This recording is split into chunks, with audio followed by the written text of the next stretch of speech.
हर रंग को खुद में समेट कर जो बेखौफ खड़ा है, जाति और धर्म के दायरे से जो आगे बढ़ा है, नैतिक, निष्पक्ष, समावेशी संविधान ही है वो जो 75 वर्षों बाद भी सहज खड़ा है। बात सुन लीजिए, इतने गंभीर विषय पर बोलने का अवसर दिया।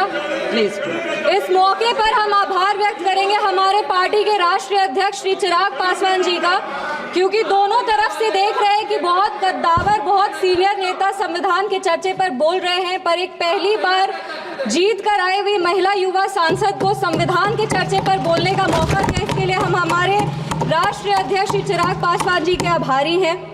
इस सदन में सबसे युवा सांसद होने के नाते हमें गर्व की अनुभूति हो रही है कि हम उस वर्ष इस सदन में शपथ लिए जिस वर्ष संविधान अपना 75वां वर्ष का उत्सव मना रहे हैं। सोशियोलॉजी की छात्रा रहे हैं, कॉलेज में सोशियोलॉजी को संविधान को एकेडमिकली और थ्योरेटिकली पढ़ने का मौका मिला है, पर 24 जून को जब इस सदन में हमने शपथ ली थी तो संविधान को अपना प्रेरणा मान करके, प्रेरणा स्तोत्र उससे प्रेरणा ले करके अपने कार्यों में भी संविधान को ढालने का मौका मिला है।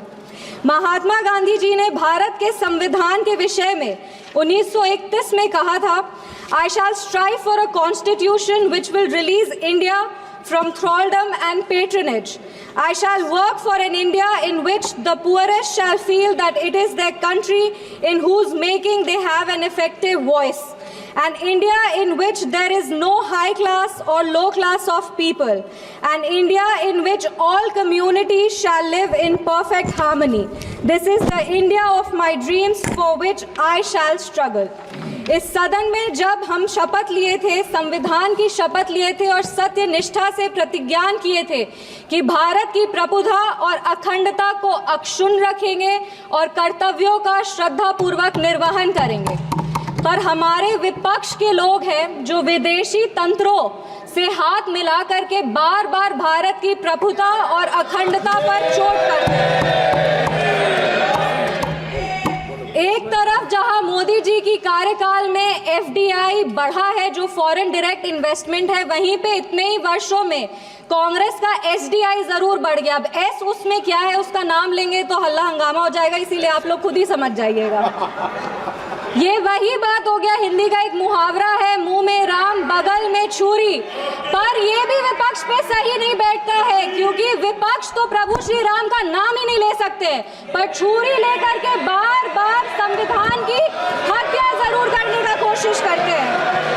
इसीलिए हम लोग कहते हैं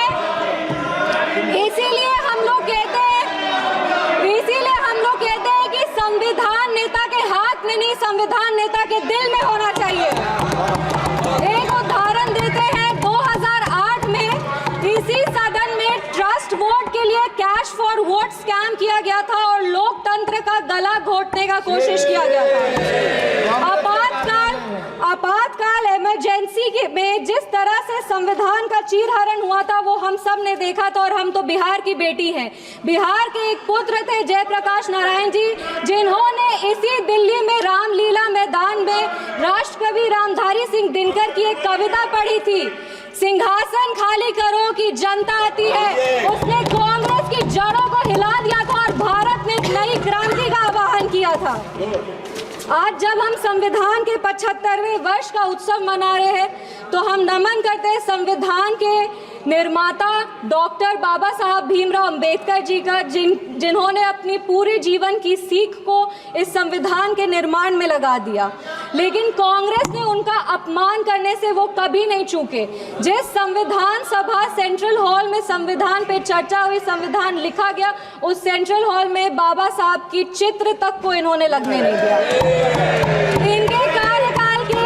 इनके कार्यकाल के 2 प्रधानमंत्री ने खुद भारत रत्न लिया सर मैम, लेकिन बाबा साहब को भारत रत्न नहीं देने दिया।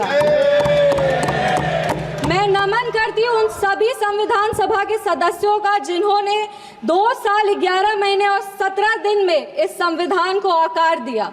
बिहार के इस देश के पहले राष्ट्रपति और संविधान सभा के अध्यक्ष डॉक्टर राजेंद्र प्रसाद जी का और संविधान सभा के सबसे पहले अध्यक्ष सच्चिदानंद सिन्हा जी का, जिन्होंने मिल करके इस संविधान के निर्माण में अपनी पूरी जीवन लगा दी। विपक्ष को कहना चाहेंगे कि संविधान सिर्फ आर्टिकल्स और प्रिंसिपल्स नहीं है, ये एक ग्रंथ है, ये आम आदमी का भरोसा है, ये आम आदमी की आस है। ये इस देश के नागरिक को वो महसूस कराता है कि वो स्वतंत्र है, सशक्त है और सुरक्षित भी है। इस संविधान की ताकत ही है कि आज इस 25 साल की युवा महिला सांसद इस सदन में महिलाओं की आवाज बनी है। ये संविधान की ताकत है कि इस देश के सबसे उच्च पद पर एक आदिवासी समुदाय की महिला विराजमान है। ये संविधान की ताकत है कि हमारे प्रधानमंत्री एक गरीब परिवार के सदस्य हैं और इस संविधान की ही ताकत है कि जननायक कर्पूरी ठाकुर जैसे व्यक्ति जो एक पिछड़े वर्ग से आते थे वो बिहार प्रदेश जैसे राज्य के मुख्यमंत्री बने। पर अब जब बिहार की बात कर रहे हैं तो हम जरूर इस सदन के संज्ञान में लाएंगे कि विपक्ष दल का एक शासन आया था जब बिहार में जंगल राज आ गया था। उस जंगल राज में हर वो कार्य हुआ, उस जंगल राज में हर वो कार्य हुआ जो संविधान का उल्लंघन था, संविधान के निर्माताओं के विचारों का उल्लंघन था। बिहार उस समय दंगों और अपहरण का गढ़ बन गया था। हम आभार व्यक्त करेंगे हमारे यशस्वी प्रधानमंत्री श्री नरेंद्र मोदी जी का, हमारे माननीय मुख्यमंत्री श्री नीतीश कुमार जी का और हमारे पार्टी के राष्ट्रीय अध्यक्ष श्री चिराग पासवान जी का, जिनके अथक प्रयासों की वजह से आज संविधान के उसूल बिहार में कायम है। विपक्ष के साथियों ने अपने भाषण में हमें आरक्षण विरोधी कहा, संविधान विरोधी कहा, हमें देश विरोधी कहा, लेकिन इन्हीं के 3 प्रधानमंत्रियों का जो वाक्य है वो इस सदन में हम पेश करना चाहेंगे। सबसे पहले जवाहरलाल नेहरू जी ने 1961 में लिखा था, I do not like reservation in any form, especially reservation in jobs. I am against any such step that promotes inefficiency and takes us towards mediocrity.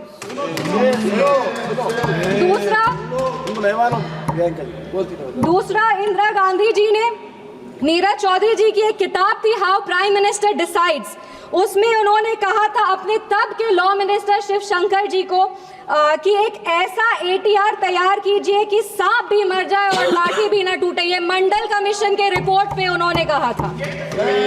तीसरी राजीव गांधी जी ने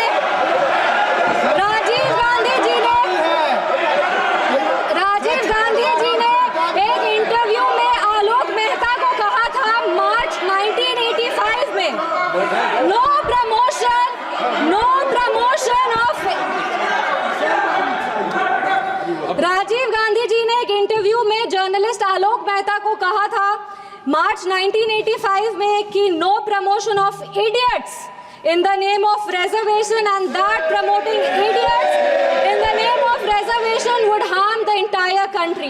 ये इनके 3 प्रधानमंत्री थे और देश 37 साल इनके प्रतिनिधित्व में था और इन्हें लगता था कि आरक्षण से इस देश में सेकेंड ग्रेड सिटीजन आते हैं। कांग्रेस को माफी मांगनी चाहिए इस पर। आप बात करते हैं सेक्युलरिज्म की, तो एक आंकड़ा भी पेश करेंगे। जवाहरलाल नेहरू जी के कार्यकाल में 16 राज्यों में 243 सांप्रदायिक दंगे हुए।